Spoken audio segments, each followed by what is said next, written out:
¿Sabías que el aguacate es un superalimento rico en grasas saludables y vitaminas esenciales para tu salud? Contiene grasas monoinsaturadas que ayudan a controlar el colesterol y protegen tu corazón cada día. Incluir aguacate en tus comidas mejora tu piel, aporta energía y mantiene huesos fuertes y saludables.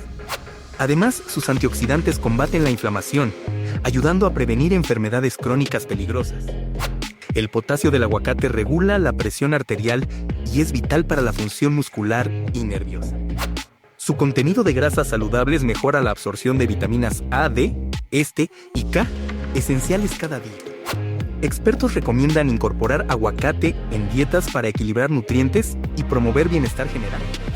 Desde ensaladas hasta batidos, el aguacate es delicioso y versátil, perfecto para innovar en la cocina. Incorpora aguacate hoy y siente la diferencia. Salud, sabor y vida para tu cuerpo y mente, naturalmente.